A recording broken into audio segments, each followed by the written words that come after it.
북한군 관련한 그 후속 얘기들, 그리고 국제정세 관련된 얘기를 좀 해볼 필요가 있을 것 같습니다. 자, 우크라 파병 북한군에 대해서, 집단 국내 송환을 노린다, 뭐 이런 기사가 나왔는데, 아직 파병이 됐는지, 현지에 있는지, 현지에서 잡혔는지도 모르는데, 벌써 현지에 자원해서 가겠다. 국회가 안 보내주면. 라고 얘기하는 탈북자 출신 지원자들이 나섰고요. 그 다음에 거기 가갖고 통역을 하겠다. 나는 군사적인 이유로 가는 게 아니라 통역 지원자로 가겠다. 또 내지는 거기에서 상대 북한 사람들을 회유하고 거기에 대한 어떤 움직임을 관찰하고 하는 이런 역할로 내가 가겠다라고 하는 얘기가 나오면서 파병을 기정사실화 시키고 있거든요. 이런 와중에 북한의 포로가 우크라이나에 잡히면 얘네들을 국내로 송환해 오기 위한 준비를 국정원이 하고 있다. 얼마를 앞서가는 건지 모르겠는데 덕담이 기사가 지금 진짜. 나오고 있습니다. 아이고. 네, 이 국가정보원이 우크라이나 현지에서 러시아 파병 북한군을 상대로 적극 움직이는 건 다목적 포석에 따른 것이다. 파병을 공식 인정하지 않는 북한 당국을 압박하는 한편 북한 병력의 탈북을 유도해 한국으로 송환하려는 노림수가 깔려 있다.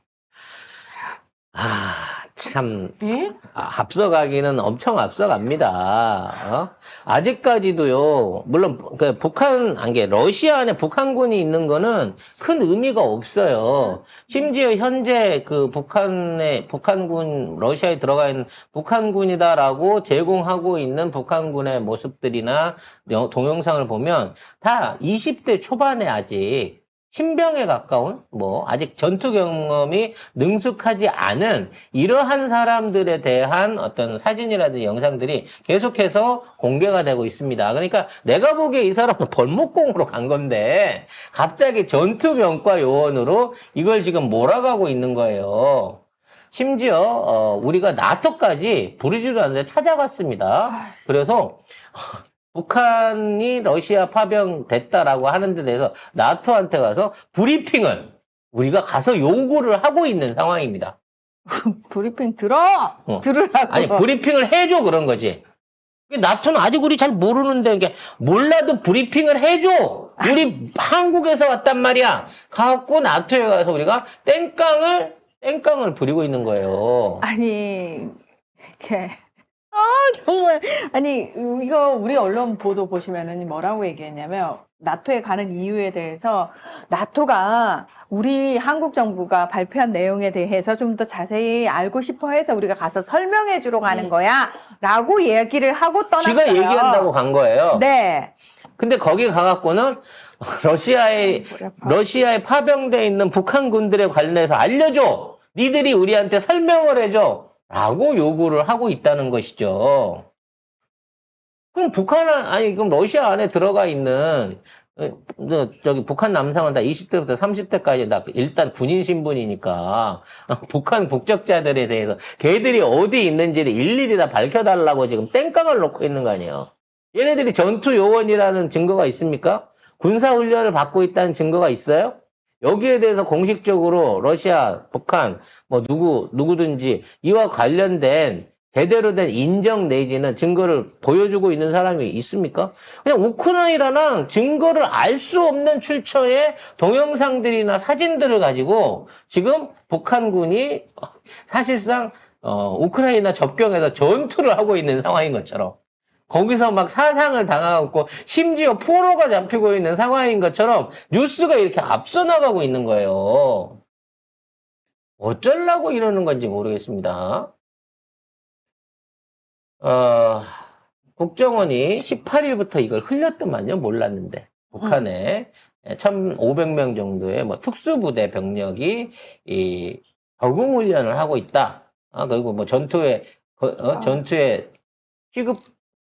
전투에 투입될 것으로 보인다. 이런 얘기를 하고 있는데, 북한군, 전에도 말씀드렸다시피, 말이 안 통하는 특수부대를 파견하는 경우가 있을 수가 없단 말이에요. 국정원은 도대체 여기에 대한 구체적인 근거를 뭘로 얘기할 것인지, 이와 관련해서 국방위가 확인해야 됩니다. 그리고 아까 뭐, 나 우크라이나 가겠다, 막, 이딴 식으로 얘기했던 사람들 다 지금 우리나라 그 몇몇 그 전직 군인들이 우크라이나전 참전하러 갔다가 어떻게 됐죠? 예, 다 그 처벌받거든요. 일단 지금 우크라이나에 들어갈 수가 없는 상황이고요. 또 도대체 무슨 권한으로, 그러니까 논리적으로 일단 법에 근거도 없고 명분도 없고 국제법상 용인되는 일도 아니고 가서 내가 사로잡았다고 해서 걔를 나 한국으로 끌고 갈 거야. 그래서 그 사람들을 합법적으로 끌고 있는 방법도 거기는 없고요. 불법 침입이에요. 우리나라 그렇죠. 국적 사람들이 가게 된다고 지금 치면. 우크라이나는 전체적으로 비상사태잖아요. 전쟁 중이란 말이에요. 그러면 무슨 권한으로 한국인들이 들어가가지고 무슨 권한으로 거기서 잡은 포로들을 신문하고 무슨 권한으로 그들을 또 그 우크라이나 밖으로 데려오겠다. 이건 모든 말 자체가 상상이야, 상상. 그러니까 이게 기본적인 상식도 없는 사람들이나 내뱉을 수 있는 말이라는 거예요. 이거 굉장히 외교적으로 큰 문제 될 수 있을 뿐만 아니라 이거는 설사 북한군이 용병으로 들어갔다 할지라도 그거는 국제법에 걸려요. 한국은 거기에 어떤 권한도 없어요. 그러니까 북한군이 여러 가지 병과 안에서 무슨 뭐 무술 고문이라든지 뭐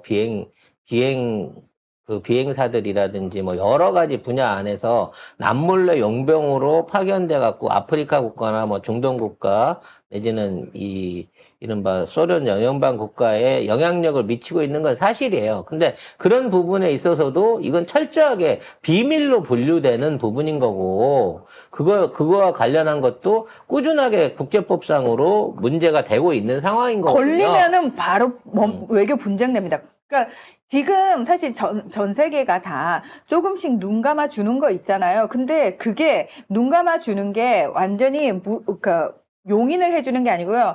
캐비넷에는 다 쌓이고 있어요. 그러다가 양국 간에 수 틀리면은 그거 바로 터지면서 외교 분쟁 시작하잖아요. 똑같아요. 이거는 우리가 빌미를 제공하는 거예요. 한국이 약점을 엄청나게 뿌리고 다니는 거랑 똑같은 소리를 지금 하는 거예요. 있을 수 없는 일입니다. 그러니까 우크라이나는 원래부터 우리를 침공했던 소련의 그때까지만 모스크바가 아니라 우크라이나가 사실상의 근거지였고, 키예프가.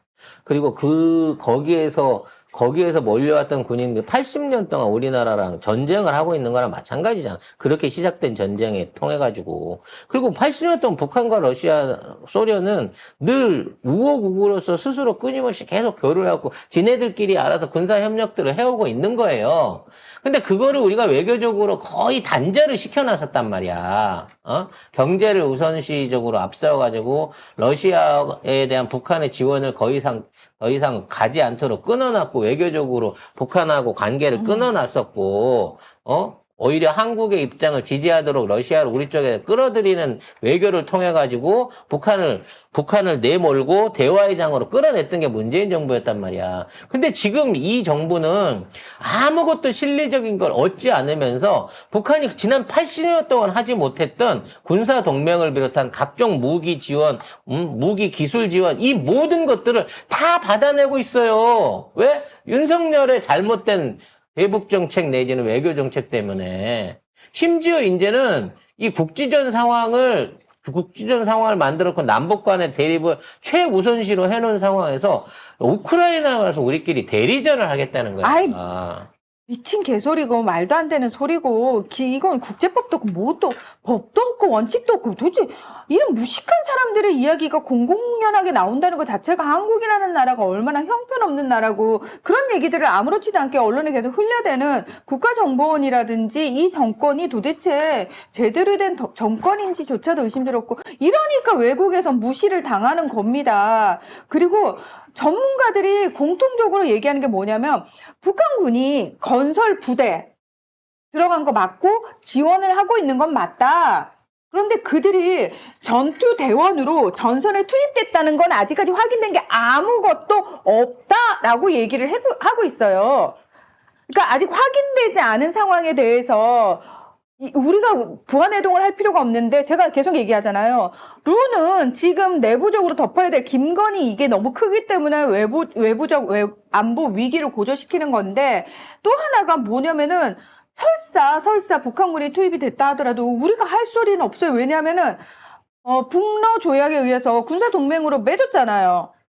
그 나라들 사이의 일인데 우리가 도대체 무슨 권리로 들어가겠냐는 거예요. 예를 들면 우리가 우려는 할 수 있겠지. 비난은 할 수 있죠. 예, 할 수 있죠. 할 수 있는데 그거 이상을 할 수 있는 권한이 우리가 뭔데요? 우리가 뭐냐고요? 우리가 우크라이나에 뭐가 되기를 해? 아니 러시아 뭐가 되기를 어? 우리 또는 북한하고 뭐가 되기를 우리는 권한이 없어요. 1도 권한이 없단 말이에요. 그래서 미국, 나토, 유럽연합도 뭐라고 얘기를 하냐면 아직 확인된 바가 없다라고 얘기를 하잖아요. 그리고 또 하나가 뭐냐면은 지금 그 영상들 나오잖아요. 동영상들. 우크라이나가 주로 이제 공개하고 있는 영상인데 그거 진위 확인이 불가능하다. 아직 사실은 확인된 게 없다. SNS상에 올리는 건 우크라이나의 심리전이다. 이런 이야기가 지금 전문가들은 아예 무시하고 있습니다. 그래서 외신에서도 그런 얘기를 해요. 이거는 가짜뉴스다. 라고 이야기를 하고 있습니다. 문제는 저들은 뉴스 하나를 띄워놓고 지금 아무것도 안 하는 상황에서 우리한테 살상무기 지원에서부터 지금 파병에다가 또 거기에 맞춰서 들어가는 각종 금전적인 지원까지도 아마 끌어내려고 할 거거든요. 나토도 마찬가지일 거예요. 이 나토 대표단이라고 그렇게 북한이 걱정스러워? 그럼 우리가 북한 관련해서 러시아, 우크라이나 관련된 동향에 대한 감시 좀 하게끔 니네들이 기금 좀 보태놓으면 어때? 뻔히 이런 내용으로 해가고 갑니다. 지금 나토도 그렇고 미국도 그렇고 유럽은 뭐에 지금 난리가 난 줄 아세요? 오늘이 28일이잖아요. 11월 5일이 미국 대선이에요. 이제 트럼프가 돌아온다는 게 거의 확정적이란 말이에요. 그래서 나토고 유럽연합이고 지금 온통 이 미 대선에 트럼프가 돌아올 것에 대한 대응책을 마련하느라 정신이 없어요. 이 북한군 파병 가지고 이 사람들이 이렇게 막 신경을 쏟을 수 있는 상황이 1도 아닙니다. 무슨 얘기냐? 트럼프가 당선되잖아요. 그 순간 트럼프는 그 순간 바이든 행정부는 힘이 쫙 빠져요. 아무것도 할 수 있는 게 없어요. 안 움직인단 말이죠. 너무 웃기는 거 뭔지 알아? 그냥 처음에 난 처음부터 이 싸움은 해보나 마나한 싸움이라고 했는데 갑자기 뭐 해리스가 이기고 있니 뭐 전체적으로 뭐 여론조사 앞서고 있니 그런 거 연락이 보도했어요. 우리나라 언론들이 민주당 다시 재집권하고 해리스 당선된다고 트럼프 우세라고 얘기들이 우세로 기울고 있다는 얘기들이 한 일주일 열흘 전부터 나오면서 점점 더 그게 확실성 있는 얘기다라고 나오기 시작한 그동안은 미국 대선에 대한 뉴스가 한 번도 우리 언론에 올라오는 적이 없는 거예요. 네. 미국 대선과 관련해서 가장 정확하게 보도하는 채널은 문희정의 국제정치 제 채널입니다, 여러분. 어떤 분이 댓글에 써놓으셨더라고요. 정말 미국 현지인급 이상으로 너무 제일 정확하게 하신다. 네, 그렇게 써놓으셨더라고요. 하지만 맞습니다. 저만이 제일 미국 현지인급 이상으로 이번 대선의 결과를 예측한 사람 저예요. 무슨 말씀이에요? 네. 저는 제 알바 방송을 보신 분들은 다 아시겠지만 저는 해리스가 항상 누가 더 유리하냐고 물으면 제가 항상 트럼프라고 얘기를 했습니다. 예. 아무튼 트럼프가 돌아오는 데 대한 대책을 우리도 못 세우고 있고요.